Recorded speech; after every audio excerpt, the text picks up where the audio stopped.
Halo para dulur, makasih banget yang sudah klik video ini dan sekarang waktunya untuk menceritakan sebuah kisah kriminal yang gak cuma bikin merinding tapi juga bikin mikir kok bisa ya manusia sekejam ini. Cerita ini adalah kisah nyata dari Perancis yang terjadi pada abad ke-19 dimana tentang seorang wanita bernama Blanche Monnier. Blanche Monnier ini adalah seorang sosialita cantik yang disekap oleh ibunya sendiri.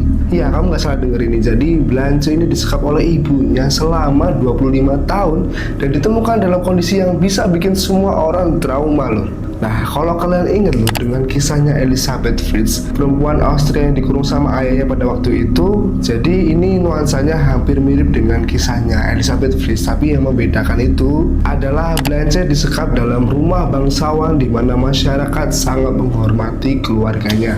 Nah, gimana ceritanya buat kalian? Yo, sebelum masuk sudah jelas, jangan lupa klik tombol subscribe-nya ya. Dan yuk sekarang tanpa berbasa-basi lagi, let's go. Blanche Monnier. Wanita ini lahir pada 1 Maret 1847, yaitu di kota Poitiers, Prancis. Dia sendiri dibesarkan dalam keluarga bangsawan yang punya pengaruh besar lah di wilayah itu, di mana ayahnya ini bernama Émile Monnier adalah seorang dekan fakultas seni yang ada di sana. Sementara ibunya yang bernama Louise Monnier ini dikenal luas lah sebagai perempuan sosialita yang cukup dermawan dan dihormati masyarakat. Nah, selain itu ternyata dia juga ini punya kakak lur, dimana kakaknya ini bernama Marcel. Dia adalah pria cerdas yang kelak ini akan menjadi sebuah pengacara yang sangat hebat. Nah, terus lur, keluarga ini bisa dibilang sangat dihormati oleh masyarakat yang ada di sana. Mengapa hal ini bisa terjadi? Yang pertama, orang-orang yang ada di sana itu adalah orang yang sangat kaya, sudah jelas, terus berpendidikan dan punya nama yang sangat besar. Mereka juga mempunyai sebidang tanah yang sangat luas, makanya mereka dihormati oleh orang-orang di sana. Dan terus lur, anak gadis yang tadi si Blanche sendiri tumbuh menjadi gadis yang sangat ceria, terus ramah dan sangat cantik. Makanya di situ karena kelebihannya itu dia ini menjadi sosok ideal yang jadi pujaan banyak pria. Makanya pada saat itu lur, banyak sekali lamaran berdatangan dari keluarga-keluarga elit, tapi di situ tak ada satupun tuh yang diterima sama si Blanche. Ya, ini dikarenakan karena si Blanche sendiri udah punya pilihan sendiri nih, makanya dia nggak mau karena dia sudah jatuh cinta dengan seseorang dimana orang itu adalah seorang pengacara tua ya, yang hidup sederhana dan status sosialnya jauh dari keluarganya. Nah, makanya disinilah letak masalahnya lur. Ya tahu sendirilah kalau orang tua bangsawan kan pasti pengen lah anaknya dapat pasangan yang juga dari kalangan bangsawan. Makanya ya hubungan mereka sudah jelas sekali ditentang oleh keluarga mereka, apalagi sama ibunya sendiri yang termasuk ibu sosialita, karena ya nggak selevel gitu loh, mana tua lagi kan. Tapi ya pada akhirnya karena Blanche ini mempunyai keyakinan bahwa cinta itu nggak butuh restu sosial, dan saat tekanan dari keluarga ini makin keras ya, Blanche dan pria itu mencoba untuk merencanakan sesuatu yang sangat nekat, yaitu mereka bakalan kabur dan menikah diam-diam. Kalau istilah zaman sekarang tuh kayak kawin lari lah, kok lebih seperti itu.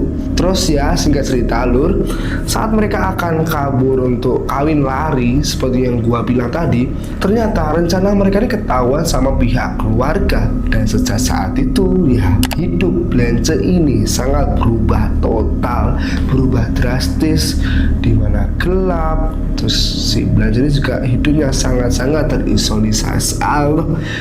terisolasi, ya itulah pokoknya dikurung pokoknya. Setelah rencana kawin lari ini ketahuan, ibu Blanche, Louise Monnier ini langsung naik pitam, marah besar, dimana sebagai sosialita kelas atas dia ini merasa harga dirinya ini dipermalukan. Apalagi ya Blanche ini milih pria biasa yang bahkan tak punya harta maupun pengaruh di sosial di sana. Bagi Louise sendiri, bagi ibunya itu bukan cinta tapi itu penghinaan. Nah, makanya di situ loh, dengan bantuan sang kakak yaitu si Marcel dan Louise ini mengambil keputusan keji, yaitu dengan mengurung Blanche di kamar loteng rumah mereka yang ada di atas, dimana kamar itu sangat-sangat kecil, terus pengap, tanpa jendela, bahkan sinar matahari pun tak bisa masuk. Dan di situ sudah jelas sekali bahwa dia sangat jauh dari jangkauan orang-orang yang ada di sana. Di situ ibunya dan kakaknya ini berharap dengan dengan cara si Blonce ini dikurung, dia ini bisa menyerah dan melupakan pria pilihannya itu. Tapi ya kalau udah cinta mah memang susah lur, karena ternyata Blonce ini memilih nih untuk dikurung daripada menyerah. Dia lebih rela hidup dalam gelap daripada harus menikah dengan pria pilihan ibunya yang tak ia cintai. Ya, dan disitulah lur semua ini berubah. Ini bukan lagi hukuman tapi menjadi penyekapan seumur hidup. Hari demi hari, bulan demi bulan, hingga tahun demi tahun, Blonce ini hidup terisolasi, di mana dia dirantai tuh di atas kasur rotan yang sudah lapuk. Dia juga hanya diberi sisa-sisa makanan, tak ada toilet, tak ada kasur layak. Dia aja buang air, mau kayak buang air besar, buang air kecil dia di tempat tidurnya. Ya kalau dipikir-pikir udah kayak kayak udah macam memperlakukan hewan, plek banget sama. Dan yang paling tragisnya lur, selama itu tak ada satupun orang di rumah itu yang berani menolong. Bayangkan tuh, pelayan-pelayan rumah yang bekerja di situ pun diperintahkan untuk tutup mulut. Bahkan lur, ayah Blonce sendiri ini juga memilih diam, tidak mau menolong anaknya sendiri. Apalagi kakaknya yang membantunya tadi. Pokoknya emang bener-bener kejam, kayak nggak habis pikir aja loh. Padahal itu anaknya sendiri, saudara sendiri, kok bisa-bisanya diperlakukan seperti itu. Nah, singkat cerita, agar tidak banyak pihak yang mencurigai, Louis sang ibu ini menyusun sebuah rencana di mana dia akan menutupi semua ini selama-lamanya. Makanya pada tanggal 1 Maret 1874, tepat di mana si Blonce ini ulang tahun yang ke-25 tahun, keluarga Munir ini mengumumkan bahwa Blonce telah kabur dari rumah. Di situ mereka bilang bahwa mereka tidak lagi tahu keberadaan si Blonce. Aku nggak tahu kemana dia pergi, pokoknya udah jangan tanya-tanya lagi. Di situ mereka bilang kepada orang-orang bahwa mereka tidak tahu lagi di mana keberadaan si Blonce.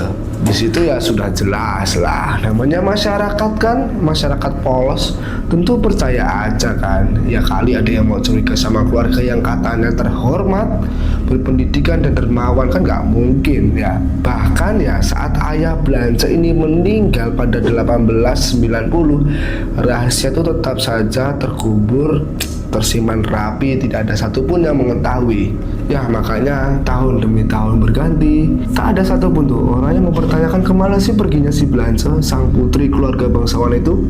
Semua percaya bahwa si Blonce ini sudah hilang. Tapi mungkin namanya rahasia mau sebusuk apapun pasti nggak akan bisa ditutup rapat selamanya. Pasti ada bakal celahnya tuh, ada celahnya untuk terbongkar semuanya. 25 tahun berlalu, tepatnya pada 23 Mei 1901, sebuah catatan kecil anonim ini dikirimkan ke Kejaksaan Agung di Perancis, di mana isinya ini sangat mengejutkan sekali lor. Yaitu isinya, saya ingin memberitahu Anda tentang situasi serius. Seorang wanita tua telah dikurung selama bertahun-tahun di rumah keluarga Munir. Ia hidup dalam kotoran, kelaparan, dan tidak pernah melihat cahaya matahari selama lebih dari 2 dekade. Di situ Jaksa Agung kaget bukan main, karena ini bukan laporan biasa, kayak macam misterius sekali. Di situ mereka langsung berkoordinasi nih dengan pihak kepolisian dan tim gabungan pun dibentuk. Ya singkat cerita, mereka bergerak menuju rumah keluarga Munir di alamat 21 Rue de la Visitation, dan saat tiba mereka mencoba untuk memanggil dan mengetuk pintu rumah, tapi di situ tak ada satupun yang merespon. Makanya tim ini langsung mendobrak masuk rumah itu, didobrak paksa dan akhirnya terbuka. Makanya satu persatu ruangan mereka periksa nih, hingga akhirnya mereka tiba nih di sebuah loteng yang ada di rumah itu, dan mereka menemukan satu pintu yang memang terkunci sangat rapat sekali. Mereka mencium bau yang sangat menyengat sekali di balik pintu itu. Akhirnya setelah didobrak, dibuka secara paksa, pintu berhasil terbuka. Dan setelah terbuka, mereka terkejut karena mereka menemukan seorang wanita kurus, kering, tidak berpakaian, di mana hanya selimut tuh yang membungkus tubuhnya. Terus wanita itu duduk di atas tempat tidur jerami yang dikelilingi oleh kotoran, makanan busuk, dan tulang belulang sisa makanan. Wah, pokoknya ya intinya wanita itu ya tak lain dan tak bukan adalah si Blanche Munir itu sendiri. Di situ polisi langsunglah memanggil ambulans dan menyelimuti tubuh Blanche dengan kain bersih sebelum membawanya ke rumah sakit. Dan info aja lur, Blanche saat ditemukan itu usianya sudah 50 tahun dan berat badannya sangat memprihatinkan sekali, yaitu sekitar 25 kg. Apa nggak meteni pol? Dimana kondisi Blanche pada waktu itu sangat menyedihkan sekali, dimana tubuhnya lemah kan ya, terus matanya buta karena saking udah lama dia tidak melihat matahari. Terus Blanche sendiri pas ngomong ya terbata-bata gitulah karena udah lama nggak berinteraksi dengan orang-orang gitu loh. Nah saat itu lur ya salah satu petugas yang memberi makan itu sangat ternyata sekali. Mengapa? Karena petugas itu melihat ekspresi terima kasih dari Blanche. Bahkan petugas itu bilang bahwa Blanche ini seperti hewan yang ketakutan. Kalian bayangin sendirilah gimana ekspresinya. Dan di situ lur ya singkat cerita dari hasil pemeriksaan medis menyatakan bahwa Blanche menderita banyak gangguan, di antaranya yang pertama anoreksia nervosa, kemudian yang kedua skizofrenia, yang ketiga eksibisionisme, dan keempat koprofilia, di mana penyakit ini adalah kelainan mental akibat trauma ekstrim. Di situ juga dokter menyimpulkan bahwa kulit Blanche ini tak bisa lagi menerima sinar matahari karena ya selama 25 tahun kan dia tidak pernah sekalipun terpapar cahaya. Ya pokoknya sangat-sangat miris sekali lur.